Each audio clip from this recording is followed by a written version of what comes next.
Hello बच्चों, let's see this question. If a function satisfy the relation fx f double dash x minus fx f dash x is equal to f dash x का whole square for all x belongs to R and f of 0 equal to f dash 0 equal to 1, then number of roots of the equation fx equal to e to the power x is option 1 0, option 2 1, option 3 2 और option 4 infinite. तो बच्चों इस question में हमें एक relation दिया हुआ है जिसे फंक्शन एफ एक्स जो है हमारा सेटिस्फाई करता है। क्वेश्चन में हमें आगे बोला गया है कि जो हमारा एफ ऑफ जीरो है वो इक्वल है एफ डैश जीरो के और ये दोनों इक्वल हो जाते हैं वन के। तो हमें इस क्वेश्चन में f x equal to e to the power x equation के number of roots find out करने हैं। यहाँ पर हमें दिया हुआ है गिवन दैट जो हमारा रिलेशन है वो कुछ इस तरह से है F x F double dash x minus F x F dash x equal है एफ डैश एक्स के स्क्वायर के। इसे सिंप्लीफाई करने के लिए बच्चों हम क्या करते हैं, जो LHS वाली साइड है यहाँ पर एफ एक्स को कॉमन लेके RHS वाली साइड में सेंड कर देते हैं और RHS में जो एफ डैश एक्स का स्क्वायर है यहाँ से एक एफ डैश एक्स को LHS वाली साइड में मल्टीप्लाई कर देते हैं, यानी कि ये डिवाइड हो जाएगा LHS वाली साइड में। तो ये हमारा बन के आ जाएगा F double dash x divide by F dash x minus में क्या होगा F dash x divide by F dash x जो कि वन के इक्वल हो जाएगा और RHS में हमारा हो जाएगा F dash x divide by F x. यहां से हम क्या करते हैं, दोनों साइड इंटीग्रेट कर देते हैं। इंटीग्रेटिंग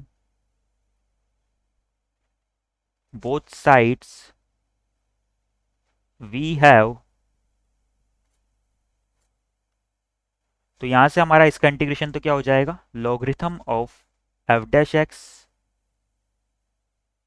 माइनस वन का इंटीग्रेशन हो जाएगा एक्स और RHS में हमारा हो जाएगा integration logarithm of f x plus में हमारा आर्बिट्रेरी कांस्टेंट सी आ जाएगा।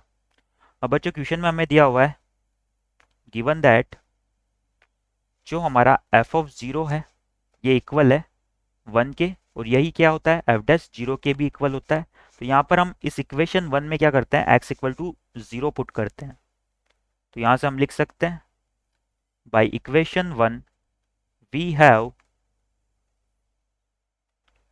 जो हमारा LHS है वहां पर क्या हो जाएगा logarithm of f dash zero जो कि वन के इक्वल है माइनस एक्स की जगह जीरो आ जाएगा इक्वल टू RHS में हो जाएगा logarithm of F of zero जो कि वन के इक्वल है प्लस में हो जाएगा आर्बिट्रेरी कांस्टेंट C1। अब बच्चों लॉगरिथम ऑफ वन की वैल्यू हमारी जीरो के इक्वल होती है तो ये दोनों टर्म्स हमारे जीरो हो जाएंगे। तो यहाँ से हमारा जो फाइनली आर्बिट्रेरी कांस्टेंट C है वो निकल के आ जाता है जीरो के इक्वल।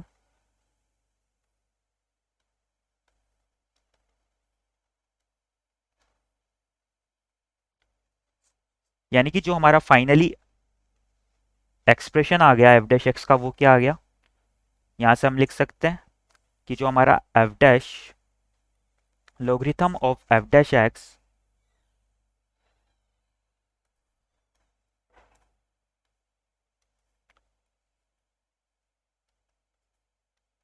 माइनस एक्स इक्वल आ जाएगा लॉगरिथम ऑफ एफ एक्स के। यहाँ पर लॉगरिथम वाले टर्म्स को एक साइड में लेके आता हूँ तो ये log m minus log m n का एक्सप्रेशन बनेगा जिसे हम लिख सकते हैं log m बाई n, यानी कि ये हो जाएगा logarithm of f dash x divide by F x. RHS में हमारा हो जाएगा x। नाउ इसे हम लिख सकते हैं कि हमारा एफ डैश एक्स किसके इक्वल आ गया, f dash x upon f x equal आ जाता है e to the power x के इक्वल। अब बच्चों इसे हम क्या करते हैं, फिर से इंटीग्रेट कर देते हैं दोनों साइड्स में। इंटीग्रेटिंग बोथ साइड्स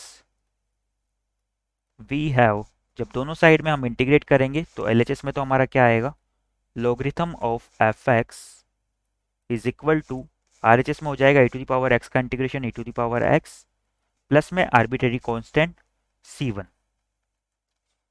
नाउ हमें क्वेश्चन में क्या दिया हुआ है कि जो एफ ऑफ जीरो है उसकी वैल्यू वन के इक्वल है। तो इसे हम क्या करते हैं, इस वाली इक्वेशन, इसे हम इक्वेशन टू नाम दे देते हैं, इसमें पुट करते हैं by equation two we have, तो एलएचएस में हमारा हो जाएगा लॉगरिथम ऑफ एफ ऑफ 0 जो कि 1 के इक्वल है, यानी कि हो जाएगा logarithm of 1 equal to e to the power 0 जो कि 1 के इक्वल आ जाएगा, प्लस में हो जाएगा C1। तो यहाँ से हमारा लॉगरिथम 1 तो 0 के इक्वल हो जाएगा और C1 की वैल्यू आ जाती है -1।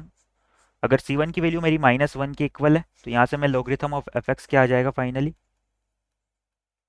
Logarithm of f x is equal to e to the power x -1। Now यहाँ से हम एफ एक्स की वैल्यू को लिख सकते हैं कि हमारा एफ एक्स किसके इक्वल आ गया, e to the power x -1 के इक्वल। अब बच्चों क्वेश्चन में हमें f x equal to e to the power x के number of solution find out करना है। अगर एफ एक्स हमारा e to the power x के इक्वल है तो यहाँ से क्या हो जाएगा, e to the power x -1 जो है ये e to the power x के इक्वल आ जाएगा। यहाँ से इन दोनों के बेस सेम है, ई के इक्वल है, तो हम पावर्स को क्या कर सकते हैं, इक्विवेलेंट कर सकते हैं।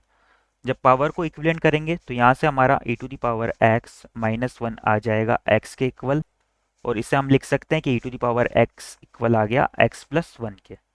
नाउ इनके number of solution find out करने के लिए हम ग्राफ की हेल्प लेते हैं। E to the power x equal to x plus 1। सबसे पहले हम e to the power x का अगर ग्राफ ड्रॉ करें तो -इन्फिनिटी पे ये 0 को टच करता हुआ y एक्सिस को 1 पे टच करता है और x टेंस टू इन्फिनिटी पे ये इन्फिनिटी की तरफ मूव कर जाता है। ये हमारा पॉइंट हो जाएगा 0,1। अगर line y equal to x plus 1 की बात करें बच्चों, तो line y equal to x plus 1 इसकी जो स्लोप है 1 के इक्वल है, तो ये कुछ इस तरह से ड्रॉ हो जाएगी। और इन दोनों के इंटरसेक्शन पॉइंट की हम बात करें तो इन दोनों का इंटरसेक्शन पॉइंट हमें फर्स्ट क्वाड्रेंट में मिलेगा और केवल एक ही इंटरसेक्शन पॉइंट मिलेगा, यानी कि इसके टोटल नंबर ऑफ सॉल्यूशन हमारे कितने हो जाएंगे, 1 के इक्वल हो जाएंगे। हैंस यहां से हम लिख सकते हैं total number of solution equal to 1। एक बार हमारे ऑप्शंस देख लेते हैं हम। तो इस क्वेश्चन के रिगार्डिंग हमारे number of roots of the equation क्या हो जाएंगे, ऑप्शन 2 1 के इक्वल करेक्ट हो जाएगा। यहां से हम लिख सकते हैं our final answer is option 2 which is equal to 1। I hope you understand it well. Best of luck.